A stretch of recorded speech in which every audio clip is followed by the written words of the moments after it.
This is the Live Fire Media Show, episode 32. Tonight, Hunter talks about Colt. I talk about Beretta and aliens. Your hosts tonight are the always entertaining and sometimes Fudd, Hunter of Range Hot. Woo! Oh my God, that's like hard on the ears. I'm Quokka47, aka Dave from High Point, or to Hunter, Iron Man. The heartless bastard. Welcome to the show. Welcome to the theater of the absurd, you poor hapless bastards. Absolutely. What bet did you lose to have to sit down and endure this tumultuous load of horse shit? Bless your heart, prayers, hugs, and kisses. Jesus. So here you go, Hunter. I'll start off with this since you were last on. It was what, 2 days before Halloween? Yes. So to finish up with my 31 days of horror movie watching, on the 30th, I ended up watching John Carpenter's The Thing. Oh, could you just freeze up? Alrighty, Hunter froze up.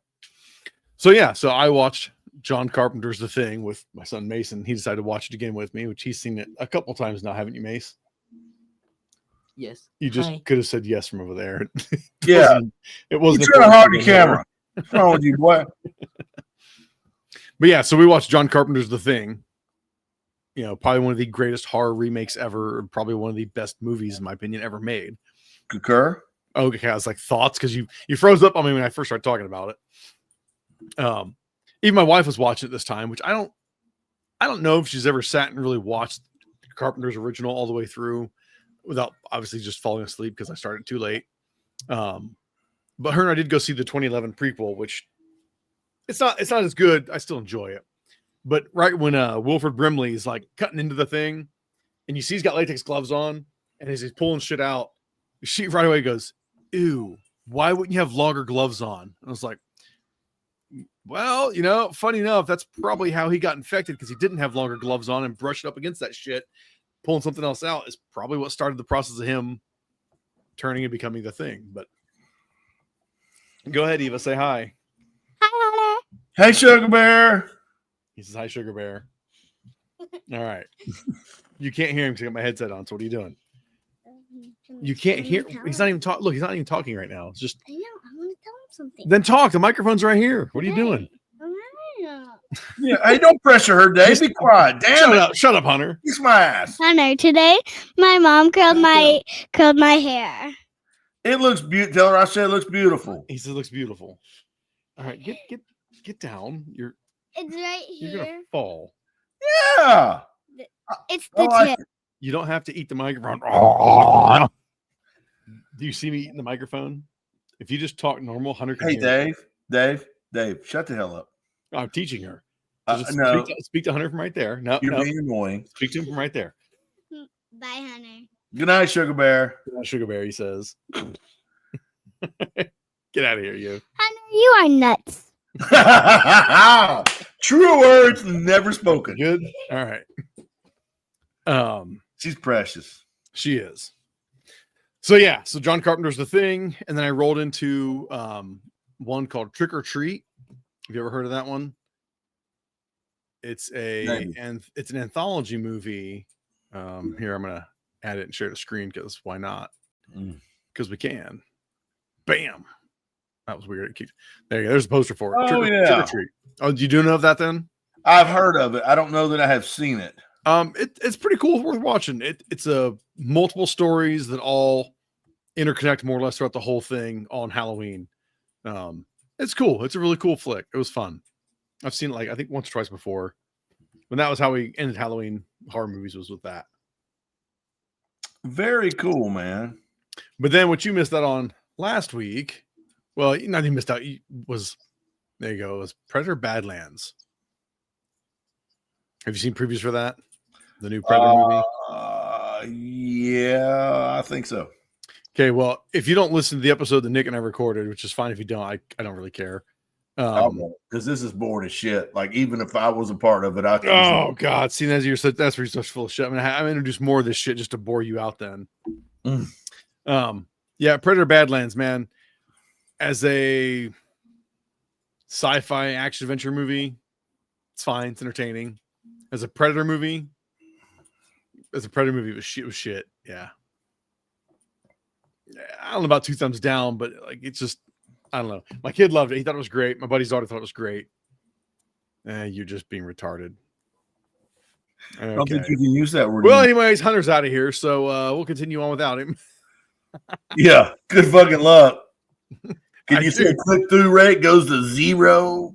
I just tell you, recorded 2 whole episodes without you. Yeah, I bet he do like fuck all. Be like, hey, warning, Hunter's not here. And I'd be like, it's cool. I'll just get Tony Simon on as a co-host. He's not as good looking as me. Here, I'm going to bore you with some more shit then, too. Oh, thank God. So Friday, it's finally been announced that a second season of Alien Earth will be greenlit. Whoopie. No! Yes, man. I wrote the petition. I sent emails. I called my congressman. I prayed. You prayed. Thought about it. I watched TV. You prayed for another mediocre half-baked show that, yeah. Oh, I loved it. Best thing ever made for that was ever been through the airwaves. I cannot believe just not only the depth, but the amazing effects. The dialogue was so just heart-wrenchingly amazing, and the characters were just so well formed. Oh my God, Casablanca, Citizen Kane, rubbish. Alien Homeland, fucking 3 thumbs up. It's nice to know I can never talk to anyone new about anything that's new ever again because you're such a fucking fud. Look how fucking enthused I am. You're such a fucking fud. Because look. I've never seen a single episode. I am so enthused because you're enthused. That's how this is called synergy, Dave. We've got synergy, okay? We're synchronized. So clearly you didn't listen at all whenever I've mentioned how much the show actually kind of half sucked. I did. Hence my over-the-top, unrealistically horseshit review of a show that I barely heard of. Good job. You know what, man? I'm sorry. I'm just showcasing my energy and excitement to be here tonight, to even be considered as a worthy contributor to this platform that my heart is nearly to burst from my chest. Not unlike Space Herpes from Spaceballs. Hello, never mind. No, actually, I absolutely love that scene because the fact that John Hurt returned to do that scene. So literally, it's him. Oh no, not again! Right? That shit's great. I'm sorry, Dave. If you took offense to that, it was not my intention. I apologize. Oh no, I didn't take offense. I just know I'll make sure I keep boring you with some of this shit. I mean, you've leaned way back out of your light now. You're all mystified. You know. Mason, grab my belt. Mason, grab my belt. So, nothing last week I ended up working on. It's behind the safe door. On my gun belt hunter, I've been running a Blue Alpha Gear gun belt. Yeah. We've talked about them, I think. We did. Yeah. So, I'm listening. My Blue Alpha Gear belt, when I got my 2011, I wanted to figure out a way of changing out my mags that were on what was the initial clip on my belt? It was a Blade Tech. It was a Blade Tech like belt clip, which was fine. But I was like, okay, now I've got other magazines I want to run out here, like a 2011 mag. So I printed Safariland ELS clips and ELS bases, and I was like, well, how do I get an ELS base onto a Molly belt system? Mm-hmm. And if it was another Blade Tech piece that I got that weaved through the webbing, but it was stupid long. It slid up and down a lot, which wasn't that much of a distraction. But when it's down, and if you kneel down with this thing, it's like digging into my leg. It was really uncomfortable. So I found Unobtainium Gear had this thing, this tan panel right here. Mm-hmm. It's a Molly panel with carbon fiber like frame inside of it, but it's a ELS adapter for Molly, as in you use the fork from the magazines. See this, Hunter? Oh, yeah, right there. So you put the fork on this platform, and it gives you Molly then that's modular. And I was like, well, I want it the opposite way around. I want this Molly panel to attach to the Molly on my belt, And I was like, well, how the hell do you do that without having some really long and annoying clips to slide up and down? So here you go, Hunter. I designed and 3D printed my own little clips. What you can't see from here is it's got angled tabs to slide through the molly. Mm-hmm. So basically taking female molly to female molly. Now check it out, man. It's on my belt. And now it's a modular system. So I can change from, 1911 mags, 2011 mags, Beretta mags, whatever, with the ELS system. And done. And it's secured because this pouch is now mollied in to my belt. That's very cool, man. Yeah, it was kind of a cool, fun project. Like some of my buddies that do a lot of 3D printing shit, when I was talking to them about it, and they were like, dude, we just drilled holes through our belt and mounted the ELS frame to the belt. And I was like, shit, that would have been a lot easier.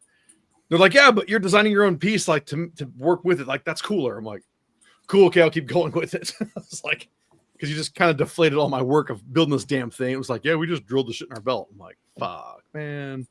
I didn't think about doing that shit. But whatever. My system works. I'm going to test it out tomorrow night, actually. I'm going to the range. So to actually get real repetition, drawing mags in and out of it. And I don't know. Then I'll just print some more of these things for a couple other belt setups and have a go with it.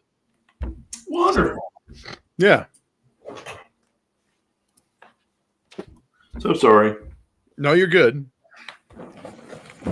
I had to grab here.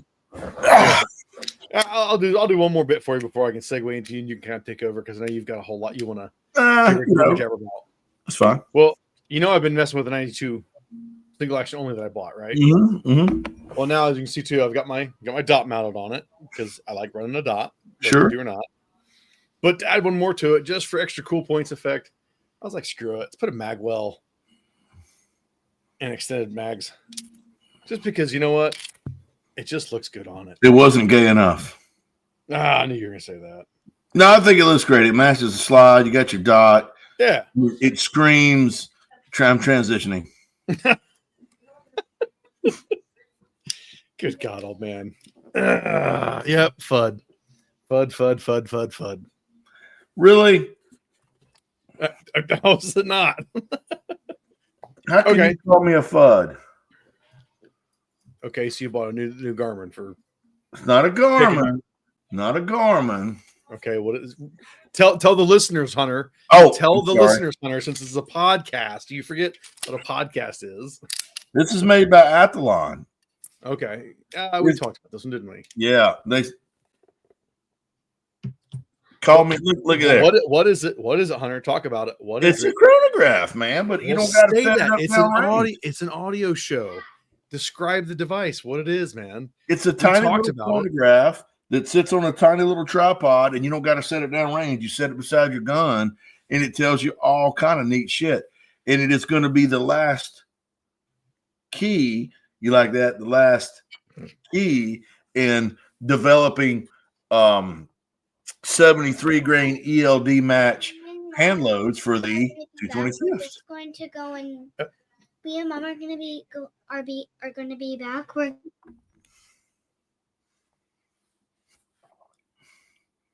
We're muted, and David is rolling his fingers around like that means I've got to talk. So while he's not listening because his earphones are off, he's the biggest asshole that I've ever met in my life. And and there we'll just cut Hunter off like that since he wants to run his mouth. I know of the Garmin version of that chronograph. So you got the Athlon variant. That's pretty cool. Well, I looked at the Garmin, and golly, they're expensive. Oh yeah, they're high end, man. And this is going to sound very it's going to come off as me sounding assholey-ish. Okay. And I don't mean to, but I reached out to Garmin, and I put together and I reached out to a guy that my buddy Larry knows. Right. And I'm like, hey, motherfucker, give me a free note. I said, hey, I'm in a bad way. I need some help on a chronograph, and I'm developing some loads for a 220 Swift 73 grain ELD match with a 1 in 9 twist. And there's no load. I'm like, hey, I'm not asking for anything for free. I'm like, Right. what I would like is someone just to talk to me and tell me what you're doing and will it suffice my needs? If it will, I'll buy it. But I don't want to buy, a damn, I think they're getting $16,000, $17,000 for, no, I'm just kidding. But they're expensive. No, I'm they're like, expensive as shit. I don't want to spend all that money on something, because some of these rounds are going to be in excess of 4,000 feet a second. Right. And a lot of chronographs won't track that. And so my whole thing was I would like to just run something by somebody, customer service, and let me know if what I'm doing and what you got will jive. And then I'll buy it. Right. And the email I got back was like, did they email me back? I think he might have emailed me back and it was like, good luck or, kiss my ass or something. I don't know. Jesus. And not interested, huh? Jesus. I emailed Athlon and I sent my cell phone number, my email address, and like 2 days later, a rep texted me. He's like, hey, Hunter, got your message. What is it that you need? And I told him, and I probably went into far more gruesome detail than he wanted to know, as I do. And he's like, hey, look, I'll send you one out today, industry price. He said, and I'm like, great. I got my credit card. He's like, or let me reach out to, he said, I'm a sales rep because I'll reach out to Athlon and see if they'll send you one as a review piece. I'm like, no. I've told you what I need. Right. You said absolutely will work. Let me just buy the thing.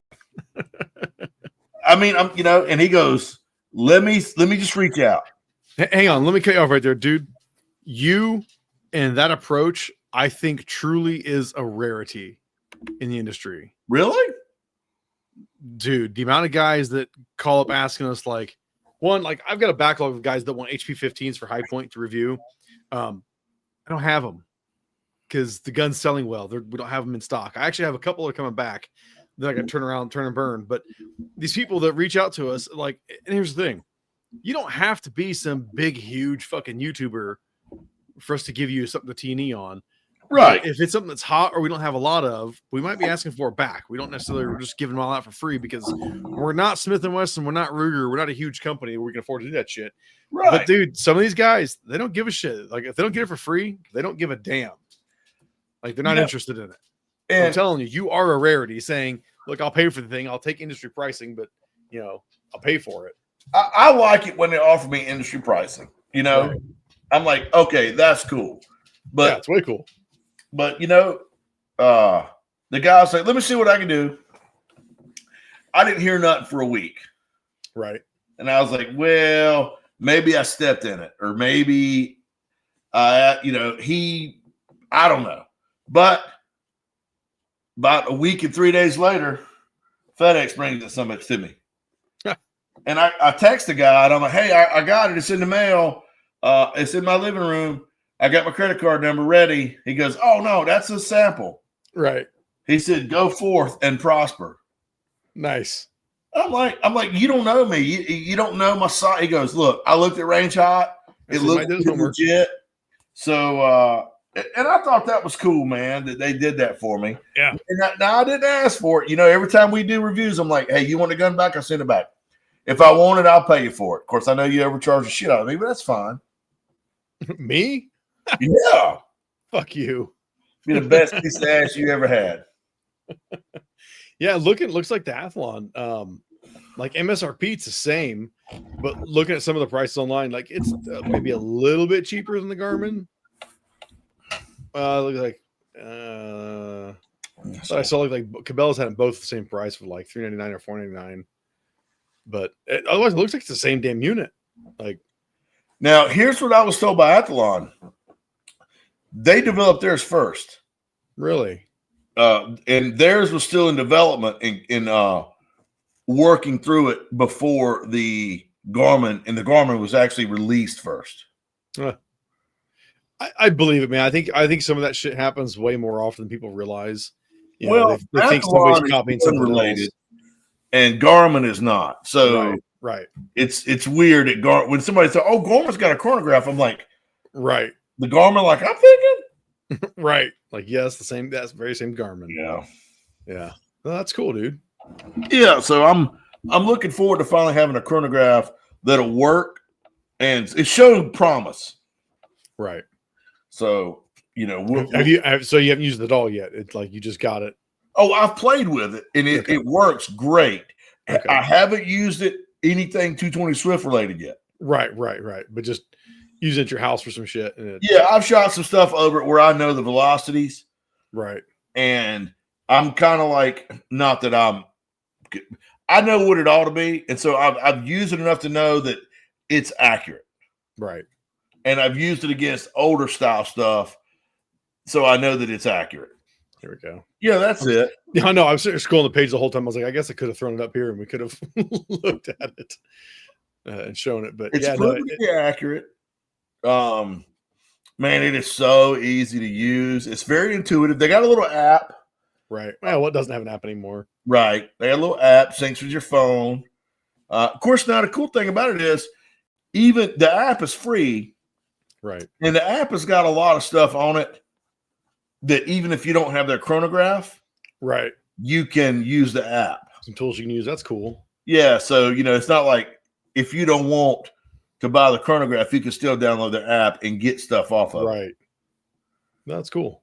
So yeah, I was appreciative of those guys looking out for me. That's pretty slick. Yeah. That'd be fun thing to mess with. Yeah, I got to have one. And the chronographs that I got, I've tried to use with the Swift, and they're like, nope, nope. Now I don't know what you're pushing past me, but I can't count that high. That's funny. So, my chronographs are old school, man. Like the old Pro Chrono you used to go buy for, $90, and you got little sunshades and shit. I mean, I don't know how many of those I've had that's gotten shot. Right. So here, like, let's see. I'm so thankful that I don't have to put this so much down range. Like this thing. Oh yeah, God Almighty, I've been through those. I had a buddy of mine shoot one right in the middle. It was the Pro Chrono. Shot it right in the face with a 300 Win Mag. Similar thing. I had a buddy. He had one, and another guy asked if he could chrono something. He's like, "Yeah, sure." And I can't remember if we told him like, "Hey, man, why don't you let him shoot it since it's his chronograph?" And my buddy's like, "Oh, no, it's fine. He can shoot it." And he literally shot the chronograph and destroyed it. My buddy had some. Sorry, man. I was like, yeah. Next time, like, the chronograph, you used it. You shoot whoever's gunning bullets. That's what my buddy. He wanted to test out some deer hunting loads with a 300 Win Mag, and I'm like, why? Do you think it's a 300 Win Mag? It ain't gonna do it. Oh, it'll fucking do it. Kill everything in North America. I'm out here hunting squirrels with this 12 gauge slug at 6 feet. Can I chronograph it to make sure it'll be a humane death of the squirrel? Right. It's like a cannonball hitting us, but okay. Yeah, I'm like, go ahead, man. He's like, oh, thanks. And I was like, oh, well, that went $100. So something else kind of along with that, I guess I can tell you is since I'm shooting tomorrow, the main point is to be doing some more night vision focus stuff. I'm going to be using you've seen this before, the DNT thermal setup. Mm-hmm. Well, right now I've got it sitting on a 16-inch gun. I'm almost thinking I might flip it and put it on a 10.5-inch pistol, because when I go to the Moons Out match in the spring, I'm thinking 10.5-inch pistol, putting one of the inland suppressors, like with the new, like the ICAN 2, or their monocore, one of those. Therefore, my lengthwise, keeping it back to like the 16-inch platform rather than throwing another long ass can on a 16-inch gun. I don't really want to dick with that. It's first world problems, but make it more fun for myself. But what I really have to test with tomorrow is when I talked to Jordan with Moons Out, he said, "Oh yeah, dude, we're gonna have a whole actual thermal division." I was like, "Oh shit, really?" He's like, "Yeah." So now with my PVS 21s, I've got to work at orienting my right eye up out of the way and work with moving with just my left hand or nods. So when I'm moving on the stage and I got to bring my gun up, I'm then looking using the thermal, because obviously I can't run with the gun aiming, all the time. So that'll be kind of a fun exercise tomorrow. Yeah. So we'll see how that goes. Cool, man. Yeah. I've had the HP-15 test rifle out again. Yeah. I'm doing a review for Crimson Trace on one of their new optics. Nice. New last year. Okay. And man, it's jamming like peanut butter and blueberry. I mean, I can't get through 3 rounds and that thing is choking. Right. I mean, but I did manage to get a 9-inch group at 6 feet with it, which I thought was good. Uh-huh. No, it's still 100%. I know. You told me if it wasn't. And I still ain't cleaned it. I forgot how much optics Cruiser Trace has gotten into making. I just pulled their site up real quick. I guess I could share it too. Yeah. This is this right there, like look at that. Holy shit. The LPVO. This is CRN 301. Go ahead. This is a magnified scope. A magnified scope, so like an LPVO. Well, no, it's like a variable power scope. Well, that's what LPVOs is, low power variable optic. But no, this is like a 3-18. Okay, just typical scope. Yeah, like a scope. Yeah, I gotcha. And it's 4.223. It's got the ballistic reticle in it. Right, that's cool. So I've been working on that for a while, and I'm using the HP-15 as the test bed. Nice. Still 100%. I mean, it's it's one of those funny things. It's an AR-15. It's built right. It's gonna run. Right. I'm using a hard line. So yeah, so just put here the hard line right here. Yeah, that's what they sent me, a hard line. I don't remember I just mounted it, and they got a lot of reticle options. Holy shit. Yeah. Well, yeah. Okay. Yeah. So it says here. It's the BDC's 223 calculated. Yep. It's that reticle. 300. Okay. Long range of 308 in the competition 223. I like the competition one. That'd be good for close range shit. Sure, why not? But no, that's cool. What's the pricing? Oh shit, like $1,000. They got some higher end glass now. It's actually nice glass. It's actually nice glass. I mean, it ain't Night Force, but right. So then, okay, so they still have your $300 scope there, sure. And they've got their $1,000-ish line ones. Okay, that's cool. Yeah, man. I mean, it's funny. I've got one of their little OEM red dots that's a Shield RMSC that we ships with the high points. Before we put them on the high points, I took one out and I put it on my sheet, it's one of my CZs, my PO9s. Dude, yeah, it's a polymer house, red dot. So yeah, obviously if you drop it, it's gonna fucking break. You're gonna launch the glass out of it, but otherwise, it works, man. Like I don't know. It's still just cool to me how in this day and age, the budget optic realm is actually awesome. I think Crimson Trace makes good stuff. I mean, at the very least, they stand behind it. You know what I mean? Yeah. I got I've done their rail light. I've done a number of their red dots, and they've held up well. Yeah. I mean, part of my mind thinks the red dot, they can't fuck it up that much. They've been doing lasers for how long? You know, same technology. You just bounce on a piece of glass. But that's cool. Yeah, man. Little news about the HP-15. This thing's kind of cool. They got all kind of shit. Like I said, I completely forgot like how much stuff they have. It's like MagBull. Right. Like of a few things, but then you look deeper and it's like, holy shit, their catalog is fucking huge. Yeah. Yeah, for surezies. Excuse me. So what's going on with you then, man? Well, I just got back from out of town. I'm not going to tell you where I was. I'm going to show you. So I know where you were. Oh, hold on. Yeah, because it was funny. I think Rusty asked me last week. He goes, "So where's Hunter at?" And I was like, he's off on assignment." Off on assignment. Oh, I like that. That makes me sound like you're important or some shit. But yeah, because we know I'm not. No, hell no. So here we go. All right, I'm gonna do the all right, everybody, hold on to your britches. We're gonna do a screen share. Oh, geez, here we go. Oh yeah, hold on to your britches. Which now remember, because it's a podcast, Hunter, you need to talk about your photo, like what's happening in them. Okay, there you go. Can you see that? I'm adding it to stage. There we go. So that's me, and you remember Chad Reno? Oh, it is Chad, isn't it? Yep. No, it doesn't help. I just go full screen like that. We is at Colt, man. So it's the Man, you 50th took him with you? anniversary. Damn, what a lucky dog. It's the 50th anniversary of the Colt Custom Shop. So we went up there and spent 3 days filming. So do they make a 1911 with a rail and an optic cut now? Yeah. They do? They introduced the 1911 with a rail.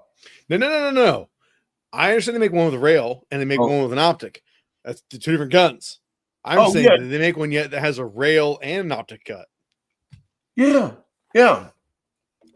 Do they? I thought they did. Pretty sure they don't. Mm. But anyways, keep going, man. So that's us. This is the wonderful. Check it out. Look at all this. This is the dinner we had. The last one. There's Rich. There's Rich. That's Rich's lovely wife, Jen. Me, Sarah. She runs marketing. I met Sarah at Shot the other year. She's sweet, like Sarah. That's Tim, Andrew. That is Camille and his lovely wife. Cool. And then Agnes, and then Maxwell Ziegler. He doesn't work at Colt anymore, but he was in marketing forever. And he and I are still friends. So I knew I was going to be in Connecticut. I reached out to him, and he come hung out. Right. That's cool. Let's see.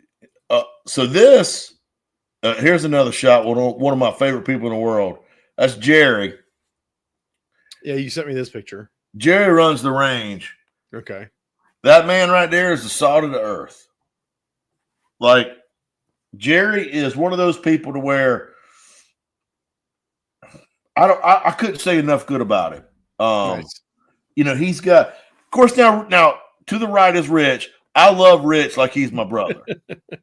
And then to the far left is Tim. Tim is great people.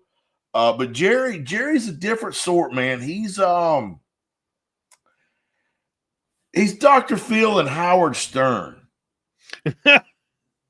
That's an interesting combination. You know, I mean, he can talk to anybody and he can solve anything. He can walk you through anything, but it's gonna get icky.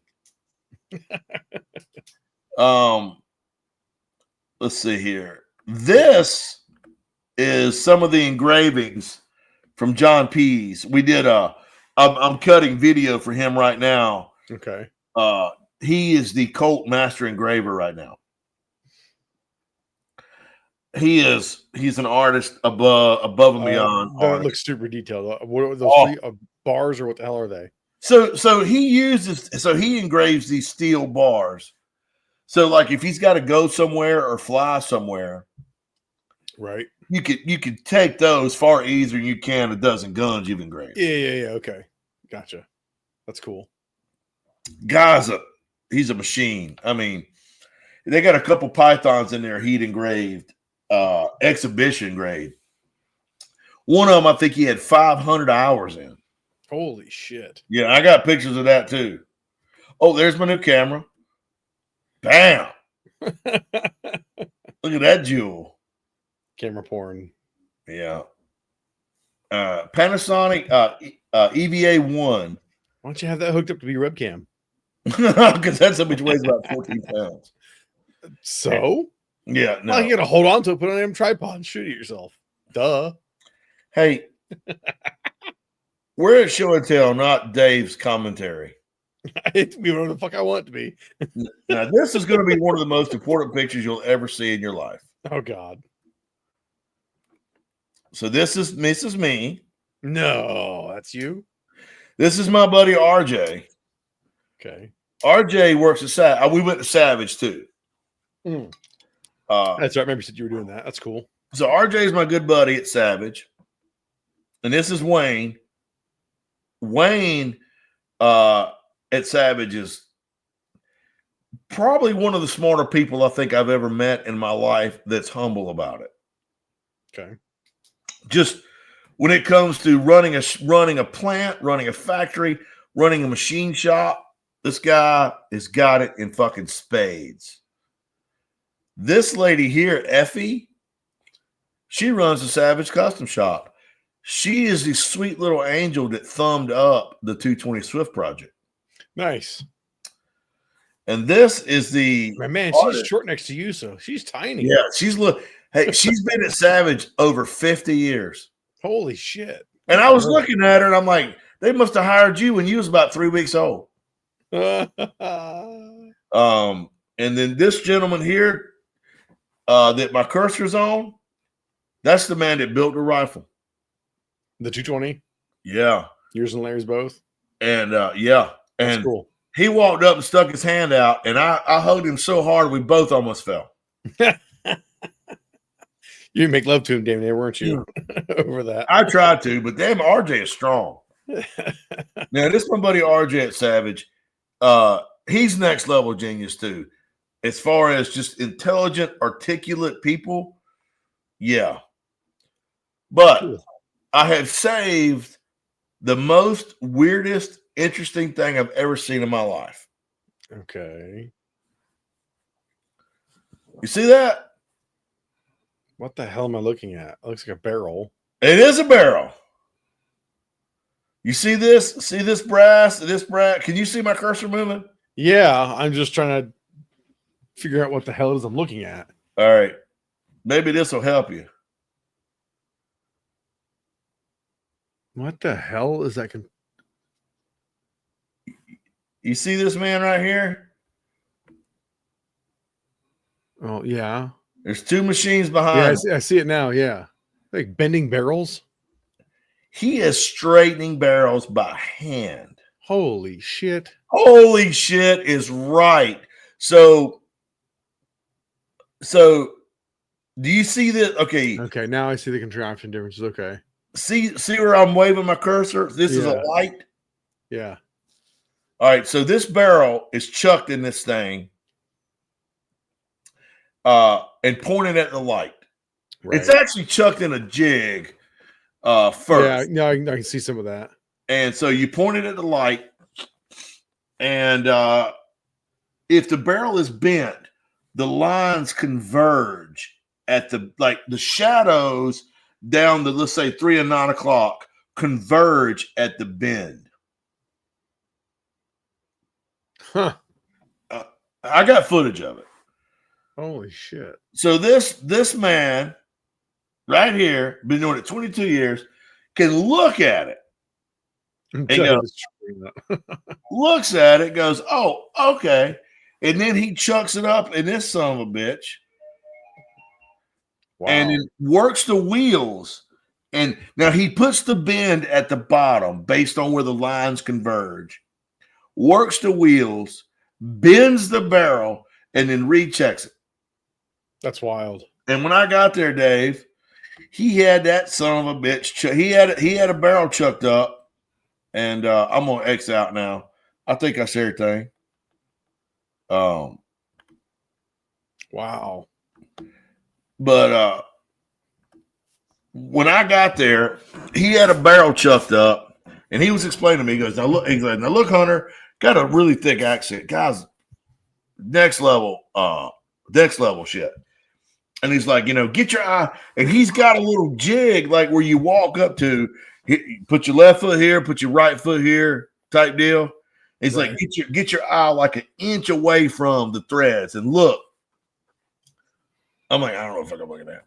And he goes, he's like, you see the two black lines at the muzzle? I'm like, not what I've been doing. I don't know if I'm looking at.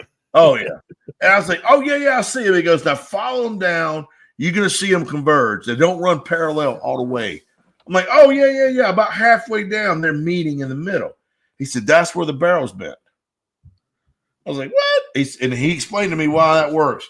Right. I'm not even going to attempt to try. No, hell, shit, no. I'm gonna do And he rattled this. He goes, oh, well, the light refraction off. And I'm like, and I looked over at Wayne, and Wayne was like, yeah, guys. So I was like, okay. Yeah, man. Sounds good. So he says, watch this. We look, pulls it off, puts it in the machine, goes, whoop, whoop, whoop, puts it back up in there. He goes, now I'm not going to tell you what to look for, but look down the barrel. And I looked down the barrel, and those two black lines that had converged about midway, they went all the way parallel down to the end of the barrel. Now you could see them running like at 3 and 9 o'clock. Holy shit. And he did it first try. And that son of a bitch was bending. And he's like, the trick is you got to know how far to bend it past straight. Sure. So when it snaps back, it's straight. Sure. Well, you're a plumber, but I've done telecom work electricians, watching good electricians bend pipe, conduiting. It's artwork, man. Like you got to know what you're doing with that shit. You can't just throw a piece of pipe in there and just bend it. I mean, yeah, you can, but like, so I get it. I think that like you know what you're doing. And that's a trip. I videoed it all. We filmed it all. It'll be I'm cutting video now. And I'm going to tell you what, man. I've done a lot of factory tours. Right. And, I've been to Ruger. I've been to Colt, Savage. I've been to CZ. I've been to U.S. Firearms. I've been to Barnes Precision. 2 or 3 more I'm forgetting. Right. You know what I think, Dave? Most people don't know or don't. They look at the gun community as a bunch of rednecks or. There's a bunch of that. There's a lot that's that, I think. These people in these manufacturing facilities and their level of expertise, is unfathomable by the average person. When I was at Ruger, I met this black fella, great big black fella, real nice, but a monster of a man. Somebody, I'm like, oh, I know what his job is. The guns that are the guns that don't pass muster, he just twists them in a pretzel. I mean, I'm kidding, but he was just a monster. Right. So he introduced himself, and we're talking, and I'm like, so what do you do at Ruger? He's like, oh, I'm a polisher. And I'm like, oh, can you show me? So he picks up this piece of, like rough steel, and he just puts it on this wheel, and he's just and he's talking to me. It's right. like, okay, we're pressure here. We're doing this. It's like if it were me washing dishes. Yeah. He gets done and he flips it second around. nature to him, but it's artwork to us. Yeah. And I'm looking at it, looked like probably a GP 100 frame, and he flips it around, and it's like I'm like, oh my God, and so like this guy, the level of intelligence that is possessed and the skill possessed by a lot of these people at these manufacturing jobs, I don't think people grasp it. No, they don't. They don't. And I think that everybody thinks now that it's all just a CNC press of a button and that's it, and it's all done. And it ain't. No, but I mean, it's dude, I can't wrap my head around. You look at, the Western era, like single action armies, how that shit was even made. I can't comprehend how that shit was made. I can't comprehend how anything before CNCs was even made and made to the quality and the finish they are. Like, people just don't get that shit, man. First time I went through Colt, when we walked in the factory, it was rows and rows and rows of Bridgeport milling machines, man. And old dudes in their 60s and 70s and 80s machining slides. And so Dave's mic's off now. He's giving me the finger roll. Oh, and he's got his earbuds off now. So I think this is my time to talk shit about it. Hey, Dave, damn it. Just because I mute my mic does not mean it's time for you to talk shit. I can still hear you. I just got to stop and listen and talk to Kid. Why don't you take your earphones off and let me talk about you? That's what everybody wants. Let's gossip. Night, Hunter. Good night, brother. Good to see you. Nice haircut. It's good to see a nice haircut. Thank you. What are you drinking? I'm drinking rye whiskey, and I'm normally not a rye whiskey guy, but a really good friend of mine, his name is Jay Terry, brought me a bottle of his favorite rye whiskey, and I thanked him, but I'm like, but I'm like, thanks, dude. And so the other day I was like, it's rude for me not to just try it, and that way I know I hate it. Right. And it's called Sazerac Rye. Okay. Yeah, I don't drink that shit. Yeah. But I'm going to tell you what, Dave, it's actually pretty damn good, man. It's way better than I would have thought. Nice. So, So I end up making a bourbon chicken dish this evening.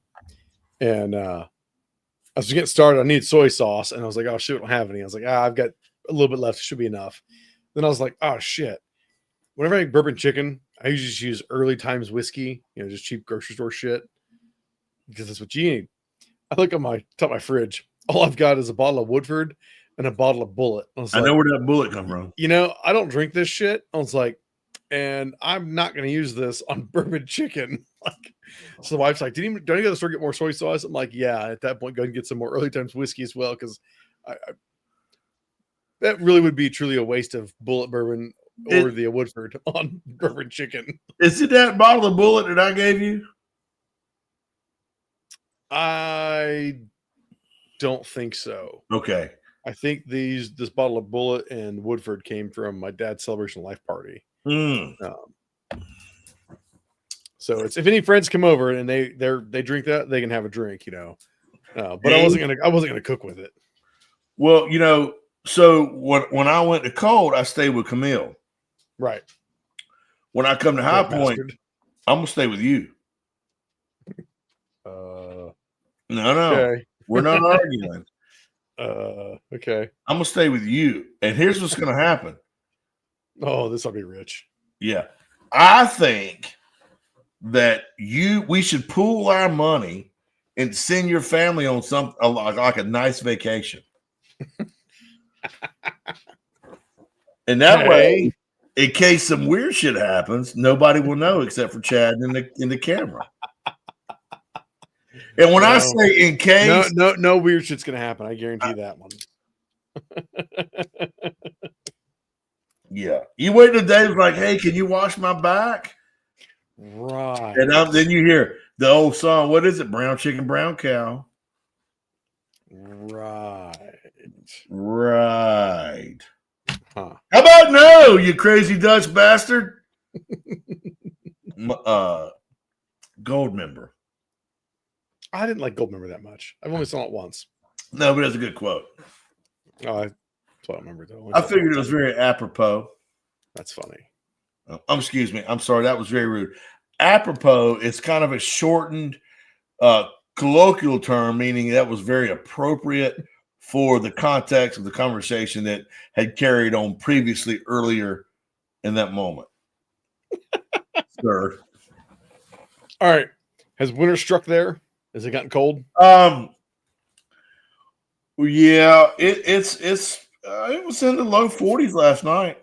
Oh God, lucky. We had snow Monday. Oh shit. Yeah, it's gone now already, thank God.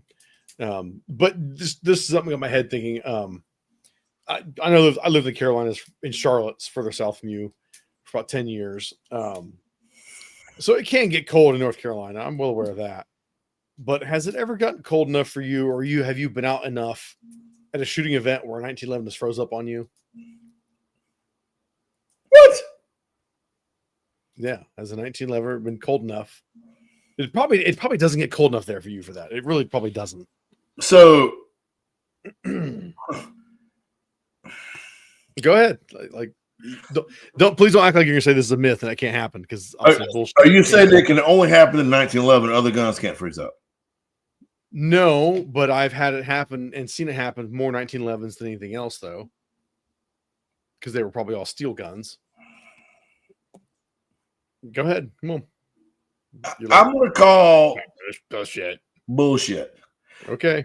Because remember now, we had a long class on the Frozen Chosen, the Battle of Incheon, USMC. So, no, okay, no. I'm going to say that's already invalid, because you're talking GI 1911s, which are loose ass tolerances like a Glock, which makes them so damn reliable. The steel is steel. Right? No, I disagree. I think when you have the really tight tolerance 1911s, they can and do freeze up. I've seen it firsthand. I've had it happen to mine, and friends and I running them when we were shooting winter matches, like just down the road here locally. And it got to the point where it was probably more January, February timeframe. But it got to the point was like, oh, we all quit bringing our 1911s out and we're going back to our polymer striker fired guns because it was too. They'll run regardless. In the 1911, it'll get so cold. Like I'm telling you, with tight tolerance 1911s. Something else is wrong. However, with multiple people all at the same time with 1911s. However, what you have proposed here in this moment is called a hypothesis. Oh my God. And I will endeavor to disprove your hypothesis. So the tightest gun that I've got is, the tightest 1911 I got is a Colt Special Combat Government Super 38. Okay. However, there's no you got a better chance of starting a missile cycle than me putting that so much in the freezer. So that's out. But I've got what do I got in Danwell? I got a Danwell, my discretion. I've got discretion in 45 auto, and I've got my specialist in 45 auto. I would be willing to, you set the parameter. Spray it with water. I'm not looking to create a situation. I was just asking you. No, I think this would be a good. Well, no, because the point already is you're saying it can't happen. I'm saying it has happened to my 1911. It has happened to friends I shot with. We shot every bloody Tuesday, I think, at the time.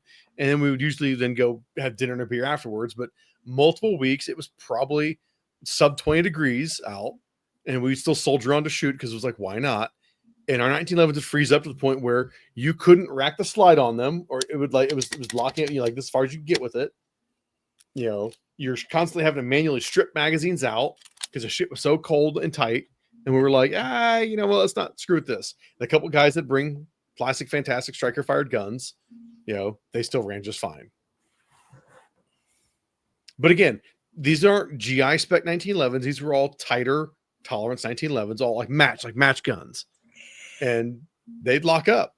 They locked up on us. But again, also it does for fact get colder where I am than where you are. It doesn't get colder where you're at than my freezer gets. Okay, but you're gonna take it out of a freezer and then walk out into 40-degree weather and but what if I leave it in the freezer for 3 days? I mean, frozen at whatever temperature, still frozen, but you're gonna break it out and I'll take it out of the freezer. Put a mag. I'm not asking you to disprove anything. I just was talking to you about it, and you're saying it's bullshit. So go for it. Make a short out of it, since you're saying I'm full of shit. I'm not saying. I'm saying that there was probably a problem. Okay, give me what was the problem then when it was multiple shooters with multiple guns, not even all the same brand. So what you tell me is like you had a bunch of guys showed up and it was cold out, and your 1911s the slide wouldn't cycle. Correct. But then these guys had Glocks and they ran perfectly. They ran fine. Like, we're not talking like cheap, inexpensive Arms Corps 1911s, shit like that. Again, I would expect the GI spec gun to run nonstop because they're built like GI 1911s. That's why they are so damn reliable. But you get those guys that were building the insanely tight, and you get the guys that are fans of those things, insanely tight bullseye guns. They're not the most reliable 1911s at all, flat out, period. What would cause it to freeze up? Fucking metal on metal. It's cold. But I mean, metal on metal is, if that was the truth, no vehicles would start. Oh my God! I'm not saying the way slide rail is made up. There's nothing that's going to happen with them. They're just sitting there frozen until the point where you go and grab it, and you're like, okay, put your magazine in, and you're like, but what freezes? The slide in the frame, the barrel, all of it. I don't know. But so it gets so cold, it contracts on itself. Your action's locked up. But why? Like, what causes that to lock up? The metal being fucking frozen, the expansion, the contraction of steel when it's cold. But I mean, what is it? It's got to take to freeze metal. It's got to be infinitely colder than what it gets on the planet. What? Yeah. Like to freeze steel, to like freeze it, like to the point to where there's no molecular movement. Or it just gets so cold it contracts and constricts. If it contracts and constricts, so therefore you can't move your slide when it's just metal grooves. But if that frozen, that's locked up because it's cold. But if the slide constricts because it's cold, so the receiver would constrict the same amount. Well, who says it'd be the same amount? Why wouldn't it? Fuck, I don't know. I'm not a metallurgist, man. But they're made from the same metal. Hopefully. Should be. Should be. If you got a stainless slide and a stainless receiver, and you get them to, 8 degrees Fahrenheit, they're both, when metal gets cold, it constricts.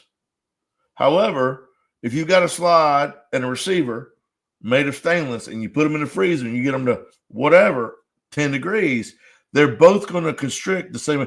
Just like if that was the case, if you got it to, 150 degrees, it ought to jam up as well, because the hotter it gets, the more it expands. I'm just saying this is a personal experience that you're saying, no, it didn't happen. That's what I'm, like, no, I believe you that it happened. Or I can think is, let's see, me, Mike, my Brad, Buck, Jans might have been 5 of us.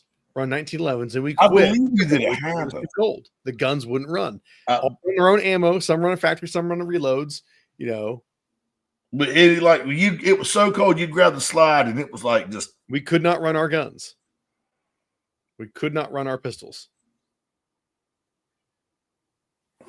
Well, I'll tell you what I'm gonna do. You don't believe me. I know. I can tell. I do. I totally believe this happened. But for the life of me, I can't understand why. So what I'll do is I'll take my Dan Wesson Specialist. That's a very well built, very tight built 1911, and I will stick it in my freezer for how long? Fuck, I don't know. 3 days. Sure. Boy, you know how bad that's gonna piss Candy off. Why? Because it's in the freezer, or because she likes the gun? No, when she goes in there to get supper tomorrow, she's like, "Why is there a fucking gun in the freezer?"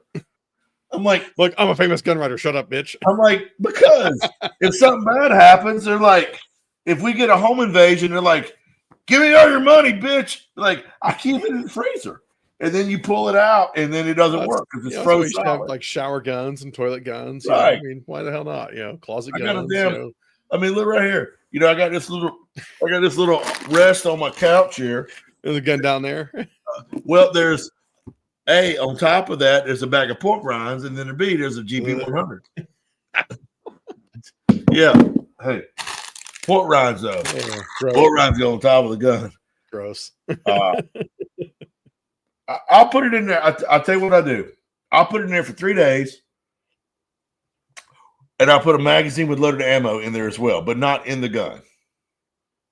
Okay. And then after 3 days, while it's in the freezer, I've got a infrared thermometer. Right. I'll point it at the gun and take a picture of it. Okay. And then I'll load the gun. I will check for bore obstructions. So I'll pull the gun out, lock the slot to the rear, look down the bore, no bore obstruction. Don't check for bore obstructions like that. I'm totally kidding. I'll use a safe method. And I'll pull it right out of the freezer, put the magazine in, rack the slide. I go outside and I'll run the mag dry. And I'll bet you $100 to a bucket of piss it'll run and lock back. Okay. But I wonder why yours did it. Like 5, dude. There's 4 or 5 of us. Different guns. Yeah, I believe you. I still don't think you do. No, I believe it happened. But and like I said, and the main point being is, yes, there is no real common denominator of the gun differences. other than the fact there were 1911s that were not cheap, loose tolerance 1911s. They were all, target match guns. Now, okay. this for I know one of the guns I'm sure was your favorite brand. Kimber? I know for a fact one of those guns was a Kimber. Okay, so now that cannot be construed as a because it probably didn't work because it's a piece of shit. Okay. It just happened to be cold that day, Dave. Oh my god. I knew I was getting to with walking into that one, but that's okay. But I mean, but now it's kind of curious, like what would cause that? Could it be the lube congealed? Maybe. And again, I couldn't say there'd be any consistency with that either between all of us. But yeah, it was cold enough. And I would say too, with our guns, they were probably in our vehicles, sitting in our vehicles all day. Some of the guys basically the range bag in the back of the truck and get out to the range, setting everything up, and we usually finish shooting till 8, 9 o'clock. But yeah, there was a couple weeks where we basically quit bringing on 1911s because it was too fucking cold with them because they wouldn't run. That blows my mind. I don't think it's that mind blowing, but okay. But I mean, but like, make a cool short out of it, man. They run fine. Basically, all the striker fired guns ran fine. Yeah, I'm sure there's somebody probably had a 226 out there or something like that, and it ran fine. But I blame all that on tolerance stacking.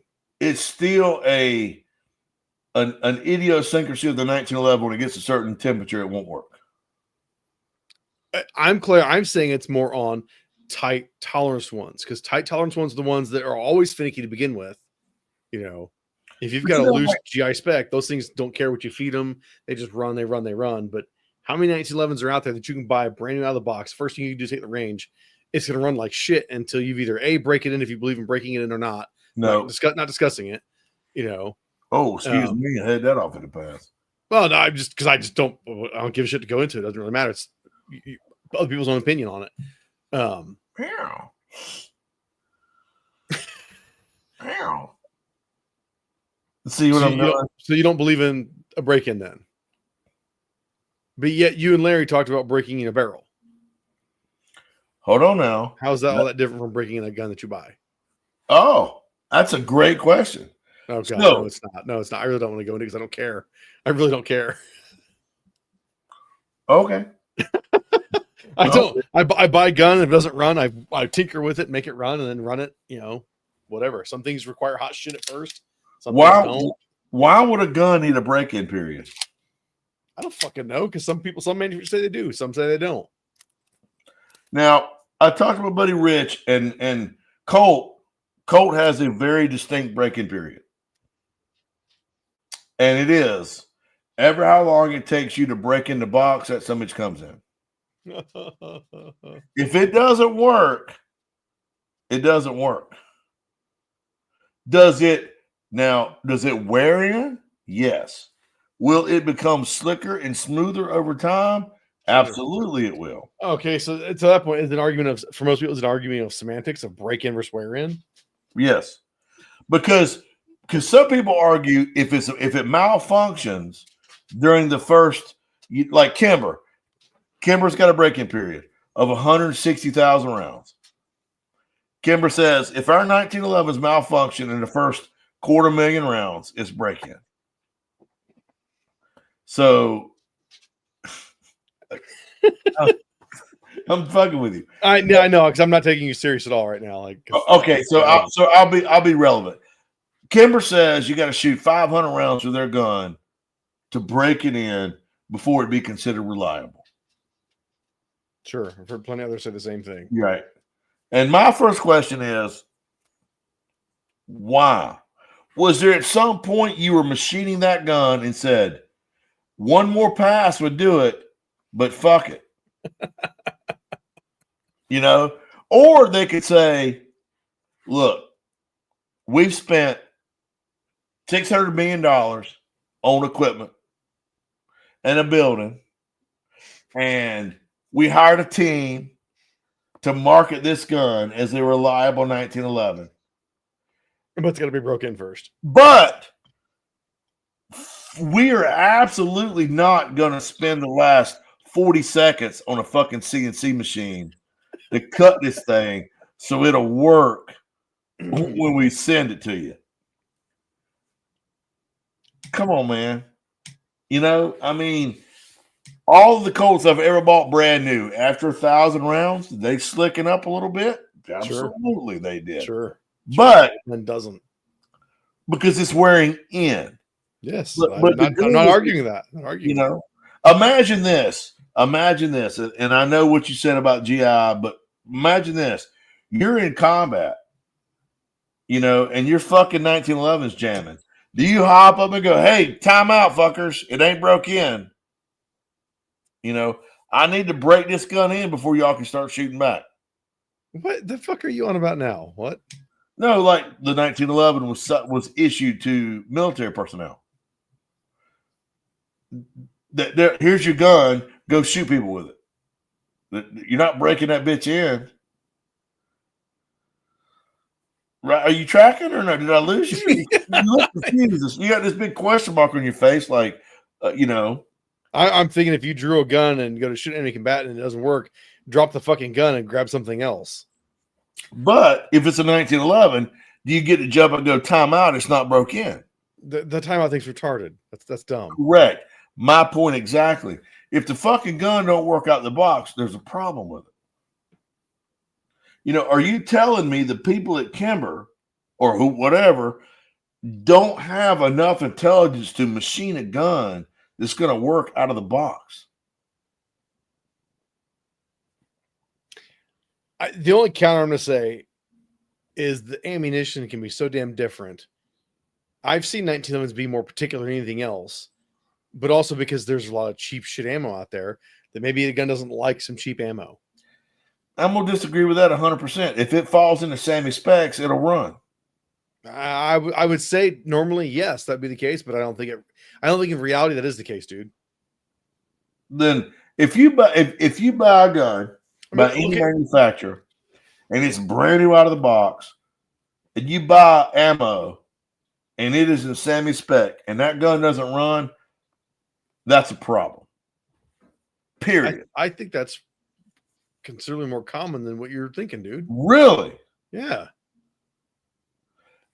Would you believe? I mean, most people are going to go buy the cheapest ammo they can get, which is usually Winchester white box, right? For one thing, but it is still Sammy spec. Right. Okay, but then also at the same time, I've seen them grab higher end ammo, and they have a hard time chambering around in something. You know, on a higher end ammo, a car for one, I know, like they're super cars, like they're min max, like they're the tightest tolerances possible, like on their chambers and shit. And I've seen some ammo like won't feed it right away. So let me ask you this: in a perfect world, Sammy spec, yes, everything is fine, but life's not a perfect world. Like I don't. Is there some engineer sitting at car, and they're like, "We're going to cut this chamber super tight, and if it's too tight, we're going to make it." Now, this chamber's made of steel, but we're going to cut this thing 4 thousandths tighter than minimum. So because we want this, this 2.5 inch 380 to be a bullseye gun. Whatever reasoning. Sure. Okay. Sure. And if it needs a little wear in, me as an engineer understands that brass is softer than steel. So it is absolutely you would think they keep that in mind. Right. So I mean, now understand the Colorado River cut the Grand Canyon. But it took a while. So, you know, if you're expecting me to break in your gun with ammo, then you should be like, hey, here's 500 rounds of 20% proof ammo, and the cases are made out of carbide. Oh. And then my next question is, what is your chamber reamer made out of? Carbide. Well, why didn't you just put it all the way in and twist it? Oh, man. I mean, I don't mean to get off and sound like a dick face about this, but these manufacturers selling these guns are like, hey, You just bought the $1,600 1911, and boy, it sure is pretty, and I know you love it. But before you get all excited, you're going to have to buy $400 worth of ammo and deal with it fucking up. I think some of them are that arrogant about their product. Yes. That if you're not buying something they say to run with, I could see some of them being that way. Yeah. I can believe that. Well, I believe they're not all out there. And we're, it's a happy world. Buy whatever you need. They're like, oh, well, why are you running that? That's shit ammunition. You shouldn't buy that. I could totally see that happening. Absolutely can see it happening. So let's. I'm not saying it's right. I'm not saying it's right. But I'm saying it's absolutely it happens. Okay, let's shift gears then, Dave. Sure. Let's talk about High Point. Okay. High Point's a cheap ass gun. Okay. But it fucking works. And I have shot. If you knew some of the shit I've run through High Points, you'd probably jerk your fucking advertising space off a range hot. No. So are you telling me? People told me. Are you telling me High Point can make a fucking $200 pistol that can work out the fucking box, but Kimber can't? Now, is that what you're telling me? I mean, you're throwing Kimber on the bus because you hate Kimber. Well, they're the only ones that I know of that has a fucking break-in period. Okay, what's the break-in period of a fucking High Point, Dave? I have no idea. We tell people to just run whatever you can get to feed through it. Yeah, they can be each gun can be particular. I know what the break-in period is on a High Point. As long as you can get the box open. One round.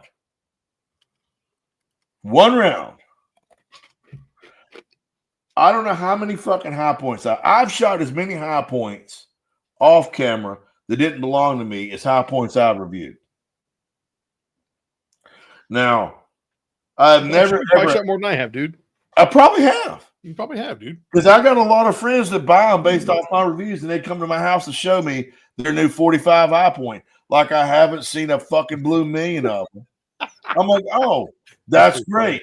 It looks just like every other fucking High Point. Do you want to shoot it? No. Here, try it. Fine. I mean, whatever. They're proud of it. They spent $200 on a cheap ass fucking High Point that out of the box runs. But I paid $1,800 for this fucking Kimber, and they can't figure out how to make the gun work. Come on, man. It should be the other way around. Should be. You buy a High Point, y'all be like, look, motherfucker, you pay $200 for a gun. You lucky if it works. Okay. Not that. It's for damn ridiculous, my friend. So, man, me a little more whiskey. I can hear you pouring that one. Yeah, we poured deep down here at the Elliott Ranch. You got it right there at the microphone. No, well, I got a nice mic here. That's 3 fingers. That's 2.5 fingers. You don't use your pinky because your pinky's super thin. But well, I mean I think it's ridiculous that these manufacturers call for a fucking break-in period. I truly mean when I say it. I don't care. I'm gonna do what I do. You know what I mean? That's why I don't worry about it. But if you went and bought your brand new gun, man, you spend $1,200, $1,400 on it. You pull that so much out of the box, I mean, a lot of people pull their brand new gun out of the box and clean it. I think that's dying off. What I do? Older mentality thing.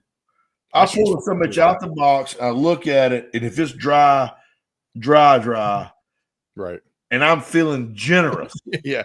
If I'm racking it and it feels dry and stiff as shit, I'll spray it maybe a little bit. I may oil it, or I may say fuck it. Right. I'm just gonna load it and send it. So, I mean, anyway, that's probably enough of that. My blood pressure's peaking a little bit. I can tell. It is a point of contention with me, man. I can It's tell. And I made a video about it. And these guys are like, "Well, honey, you're a fucking dumbass because the car's got a braking period." Okay, so if you're driving around, Dude, I agree. Hey, let's get your blood pressure back down. Relax. Take a deep breath. I agree with you. In a perfect world, if it's Sammy spec, everything is specced out. It should just go. It should Everything work. should run like a sewing machine. But Murphy's Law, man. If it can, it will happen, dude. I mean, I don't know, man. Take a deep breath. Take a deep breath. Take a drink. I'll tell you one damn thing. All right. I need to actually see if I can see the Aurora. Northern Lights. Aurora Borealis. Thank you. I got mine going on behind. Look, you see those two? Yeah, right I see that. That's the Aurora. My Facebook feed was exploded with that shit today. Everybody's cell phone photos was kind of like, I mean, it's cool. I'm glad everybody saw it, but at the same time, it's like, good God, everybody's posting the same damn shit on Facebook with it. It's like, stop. I'm Aurora Borealising right here. Look, you see it? Oh my God. Yes, I acknowledged that and said yes. those are porch lights, you stupid ass. No shit, jackass. So why don't you agree? Are you patronizing me, David Kawaka? No, I would never do that. Fucking lie, dog. You'll smoke a turn in hell with that lie. Oh, hey, here's another fun one for you that you'll love to be excited about. John Carpenter's The Thing. Great movie, right? Did you speak? Great movie. Yeah. Hold on. Okay. For Halloween, Yeah. Candy and I watched the No, pre. yeah. Oh, you watched the prequel of The Thing? Yes. Had you seen it before? I had. Candy had not. Oh, okay. I'd only seen it once. It was Okay. years ago. So we watched the Okay. prequel. I don't And mind then, it. huh? I don't mind it. I liked it. I mean, it's fine. Yeah, I don't hate it. You know, Candy. She, of course, now she is. Her favorite horror movie ever is The Thing. right? Ooh, that's a rough watch then. So I'm like, watch this. Don't compare it to John Carpenter's. Right. I thought it was good. I really did. To today's standards. So we watched the first thing, the prequel, and then we watched John Carpenter's The Thing. And that was our Halloween night. That's cool. And it was a fucking okay. That's cool. Anyway, I didn't mean to interrupt you. No. You're making a little tangent there because we can. I don't mind the prequel. I know people that absolutely hate it and just angry about it. Like, I don't get angry about it. Brunette though, man, she was fine as a brand new set of mud tires. Mary Elizabeth Winstead, I think. Yeah, she's I don't cute. know. No, that's her. She's doing a bunch of stuff. Yeah. But no, there's like cool stuff that they did, especially like at the end, that really does line up when Kurt Russell and the Doc go through the Norwegian camp. That's cool. And that's what them doing that, you know. Candy pointed out the continuity when they walked in the Norwegian camp and there was that chest busted open, Right. the ice block. But Candy's like, that was good. Yeah. You know, she's like, there's the axe in the door, the dude Yes. the wrist in his throat. You know, yes. There was some cool shit, or even the thing that the two guys merging with the faces and then busting the door. Yeah, you still saw all that. All that was cool. It was cool to see that. The big continuity problem appreciated the fact that it was way true to the timeline. Right. It right. wasn't really made it feel. imagining. Yeah, they really try to make it feel like it's still the 80s like that. Right.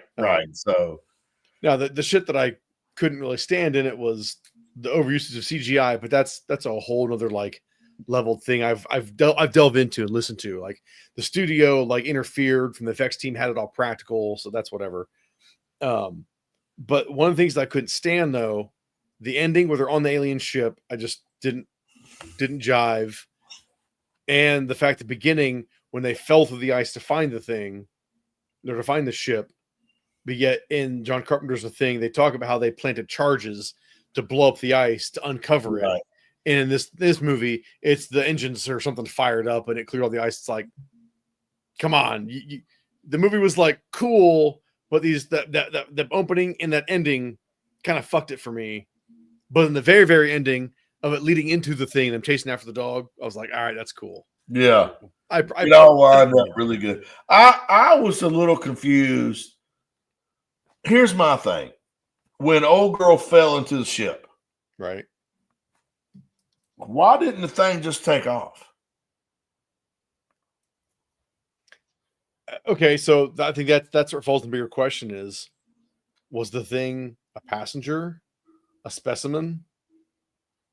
Was it the pilot? Well, I'm assuming because he got that bitch fired up. Maybe because he was simply a part of the crew. Maybe, but that's kind of the cool thing. Like you don't even know what the thing is, right? So, but he could have just jammed.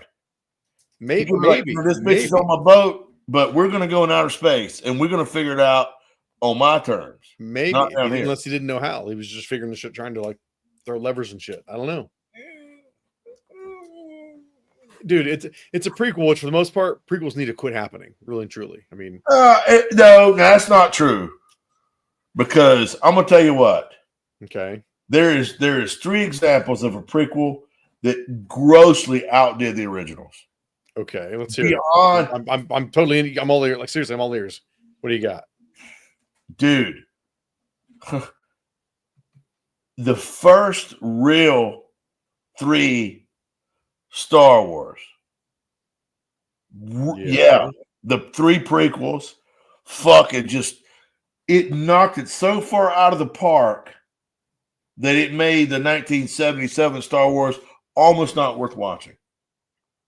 You think about Jar Jar Banks, that creature. Okay, stop, Jesus, so fucking retarded. Woo! I'm like, yeah, you got nothing. I was like, I'm like, let's hear it because you got nothing. I know you don't. That was funny. That was fucking funny, Dave. It was all right. It was all right. That was funny.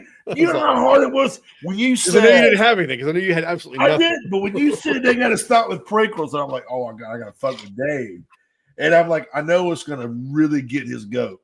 All right, okay then. So, serious question: there's only 3 Star Wars movies, really. No, what's the best one? There's 6. I get the prequel. The prequels exist. There's 6. There's just not 9. Okay. So, like I said, there's 3 Star Wars movies. Empire's my favorite. Okay. I go back and forth, man. I would if I had to say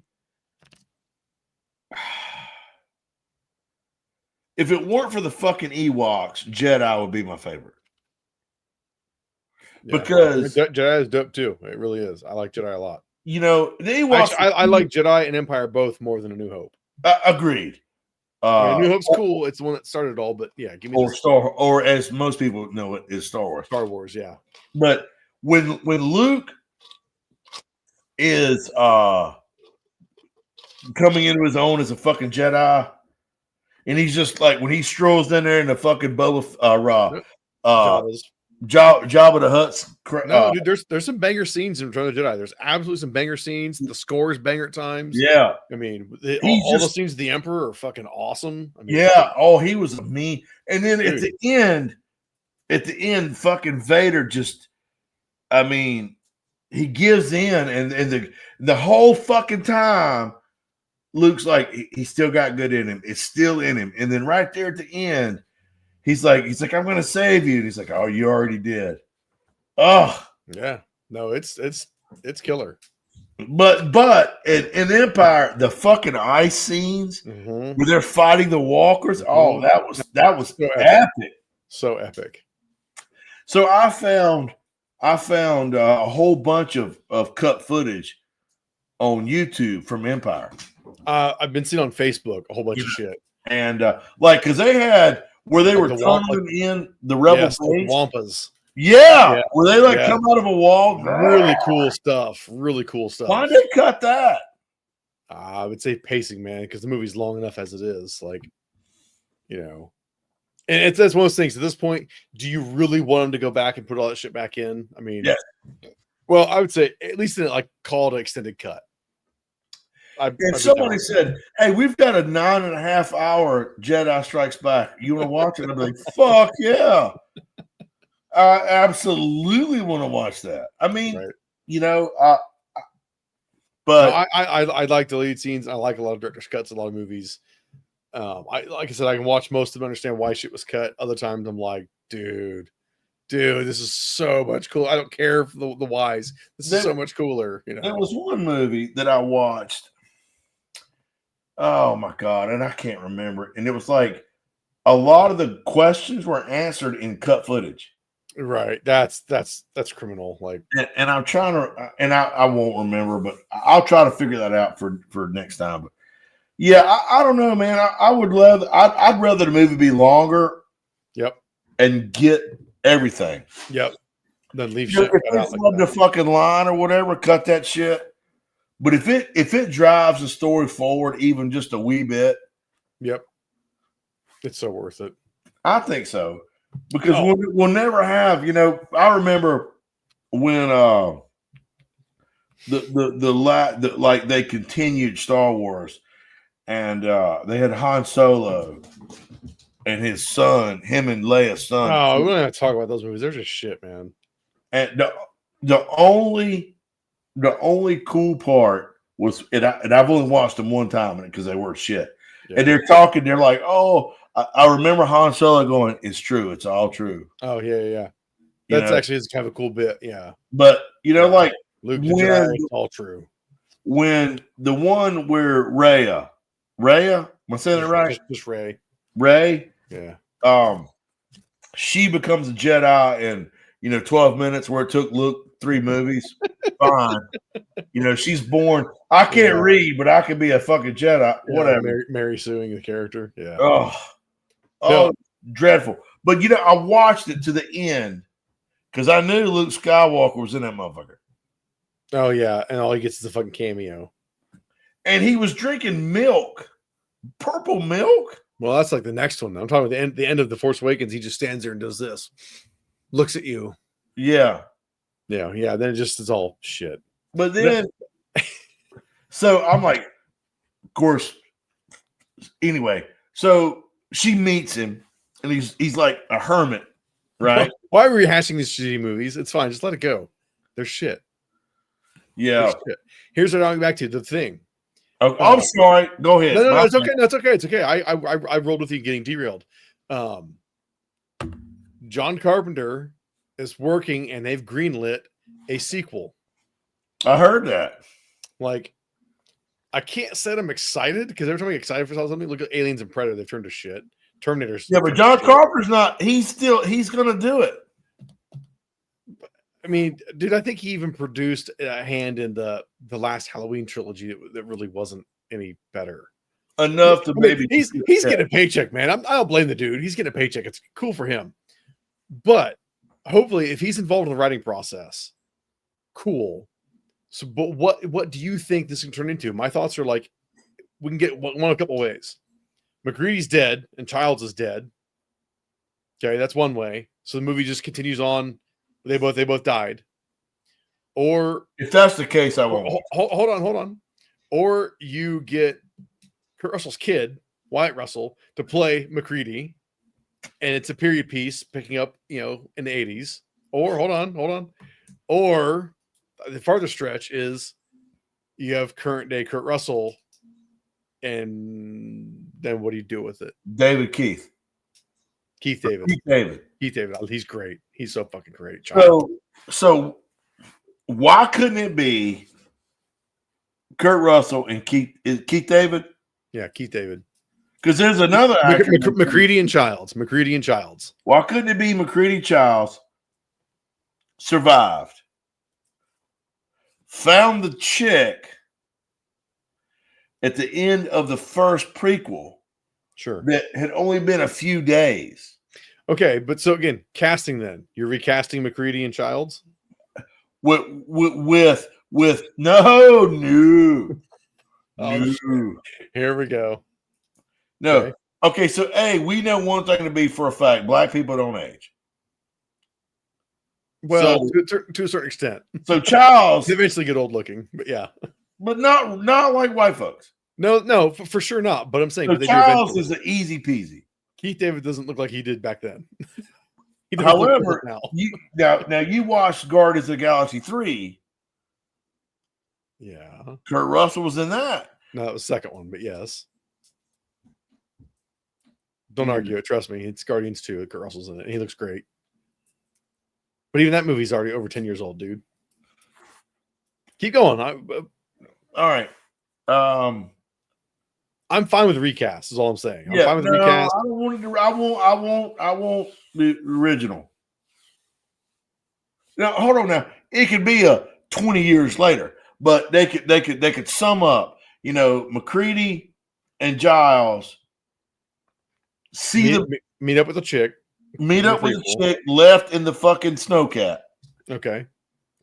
And the three of them get that snowcat running and jam. Okay. Assuming the alien's dead. Okay. And then it's like, and 20 years later. Sure. Well, Right. And maybe McCready or 40, Giles hooked up with the brunette.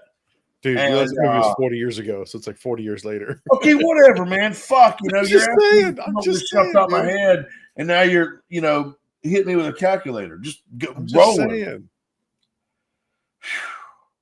This is laborious as fuck.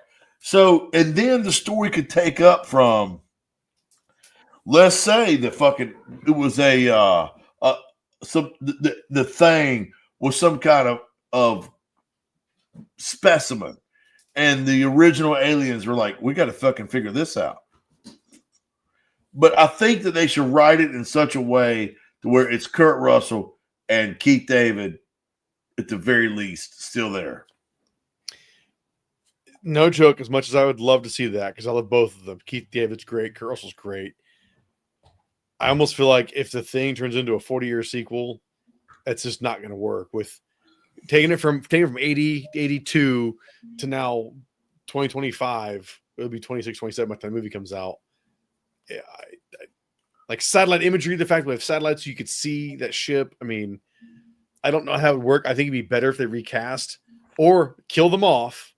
Ooh, and you have a rescue team coming in, like the game. John Carpenter produced the game. Was it 2000 something? A rescue team comes in. Now the game goes like batshit crazy, but a rescue team coming in, and I don't know. Let them explore the ship. Let them see the interior of the ship and look cooler than what the thing prequel did, because that was just really lame. I don't know, man, but it's apparently going to happen. No recasting. Well, Keith David was in Community, the TV show The Community. Okay. He don't look that bad. He don't look that old. But you can't get both those two to reprise their roles and still look like they were in their late 30s. No, but we could do it. Why does the sequel gotta be? Why couldn't the sequel be 20 years, 30 years later? Well, it can, but I think that just makes it harder. So you're just casting some old guys. And I love Keith David and Kurt Russell, but you're just casting old dudes then. Like, I don't know, man. Well, if those two aren't in it, I don't want to fucking watch it. I don't blame you. I mean, now I'm a big Keith David fan. He's a great. Oh, he's awesome. Great actor. He was Absolutely in. awesome. He was in. A bunch with of Roddy Piper. Oh yeah, They Live. Great. They Live as well. So he's a great actor.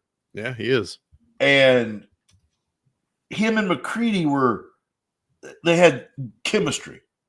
Absolutely. Him and Kurt Russell had chemistry. Yes, I'm not disagreeing. And here's the thing, brother. I'm going to break this to you like it's real talk. There ain't actors right now in Hollywood that can compete with either one of those folks. Not arguing that either. Not at all. New actors aren't near the caliber. Right. So let Keith David and Kurt Russell reprise their roles, man, as an older man, and bring that level of being an actor back. I'm not against that, but I'm just saying that where the hell do you take the story where it doesn't seem cheesy as shit that these two survived and nobody's gone back to that spot, in 40 years?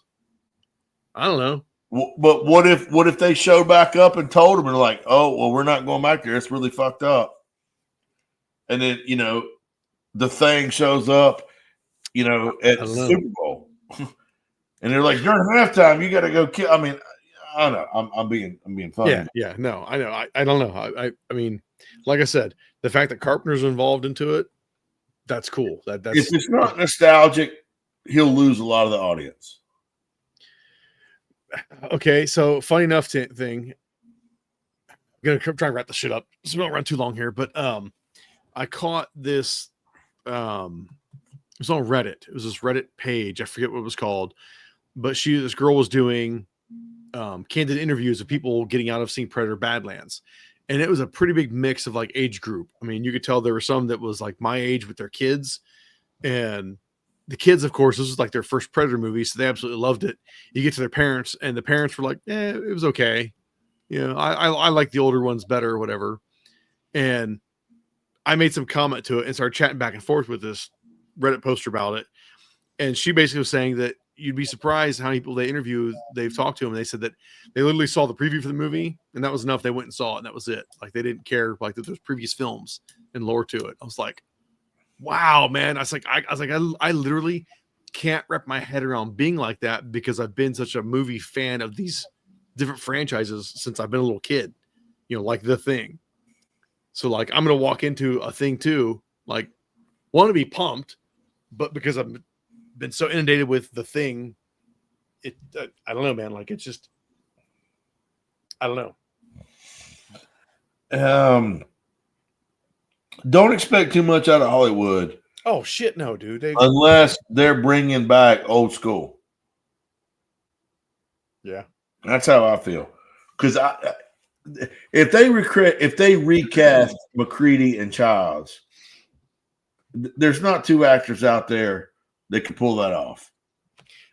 Okay, I'll say I think his kid could do it. Wyatt Russell, he looks and sounds so much like. Is he an actor though? Yeah. But the problem is how do you find a newer generation Keith David to play against Wyatt Russell? Like, is there one? Man, I if there is, he's in shit that I've never seen. Not saying it isn't out there, but like clearly Wyatt Russell, I've seen a bunch of shit he's been in, and you're like, what? The dude acts? Yes, he does. And dear God, does he look like his dad? Like, if they wanted to do another Escape from New York, LA movie, and Kurt Russell's like, yeah, I'm out. You know, let it take place 10 years later. Get my kid to do it. Fuck yes, give me Wyatt Russell. He could pull it off. But you know who you're going to cast, color notwithstanding. Who's going to replace Keith David? Dude, I have no idea. I have no idea. He has his own look, sound. Well, it's not replaceable. It's really not. I think he's suave. I really do. He's suave. He's got a very way about him. Yeah, I'd say that is charismatic and is he's just fucking awesome, dude. That's all I'm gonna say. He's an awesome actor. Keith David's fucking awesome. And he's equal footing with Kurt Russell on being an actor. Absolutely. And so I don't think there's anybody out there. I don't care if you try to find, you know, anybody. Now, I don't know. Now I don't know actors like you do. I don't know movies like you do. So I may be talking on my ass, but to the best of my knowledge, there's nobody out there that can fill his shoes. Okay, here. I just thought of someone. Marshall Ali.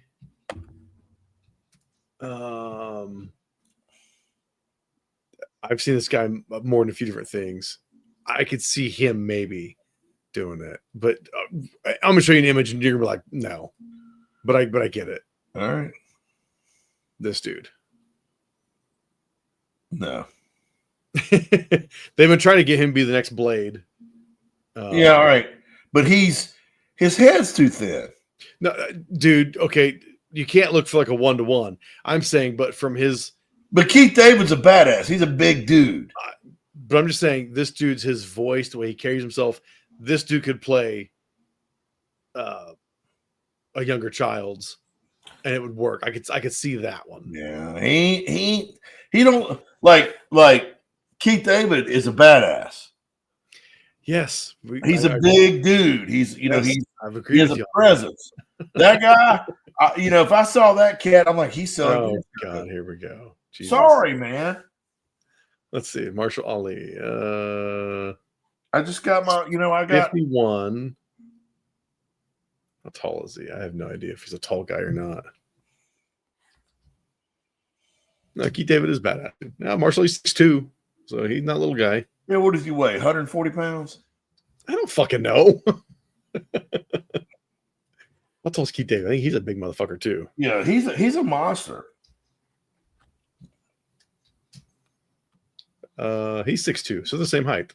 Whoever you cast, it have to be imposing. Well, Marshall, he's got the height match. I don't think he's as broad as shouldered.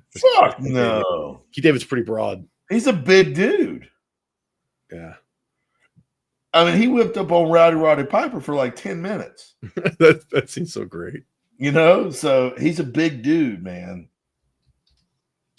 And I think that if you're going to portray, Wow, Roddy Piper was 6'2" as well. Holy shit. I didn't realize that. so, you know, if you're going to have this guy portraying this American badass, they can't be, you know, svelte. Keanu Reeves got away with it because he too was suave. And of course, we can admit a lot of those movies were just ridiculous. Are you harping on Wick again? No, I'm just making a quick in and out. So, you know, anywho, I hope they get it right. And I hope it's great. Same. Because Hollywood is fucking hemorrhaging dollars. Yes, they are. And it's partly great. It is great because they can learn how much they're fucking up. Yeah. And so come up with quit trying to teach me a lesson. Right. Talk to me about fucking politics. Right. Just entertain me. Let me have an escape. Movie and give me some heroes again. Right. You know, where's our next fucking John Wayne? We don't have the John Wayne. Oh God. I was thinking, where's our next Schwarzenegger, our next Bruce Willis, our next Stallone. Where's our next Bruce Willis, man? Yeah. The everyday, the anti-hero. You know, I think the only closest one that maybe be Chris Hemsworth, guy that's played Thor. He's done like the Extraction movies on Netflix. Those are cool as shit. I like him. I like those. Those feel like old school movies that are modern. Yeah, okay. No, I'm not saying that's exactly. I'm saying he's the next closest thing. He probably is the next closest thing. He's doing a wide range of stuff. He's not just a Marvel guy. That's how I got to know him. But yeah, I don't know, man. We need another Bruce Willis bad. And like 80s, 90s Bruce Willis, not end of his career Bruce Willis of every fucking direct-to-video movie that came out was just terrible. We didn't know why he did that. No, it's for paychecks, man. For his family. Yeah, I get it.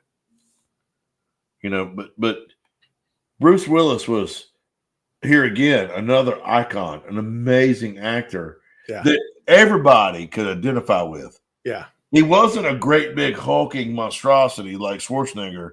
Right. You know, he was like, oh, you know, I mean, he and I are the same size. And yet he's still, you know, you can identify with him. That's how tall is Bruce Willis? Because I have no idea. I feel like he's actually, that says he's 6 foot. Okay, yeah.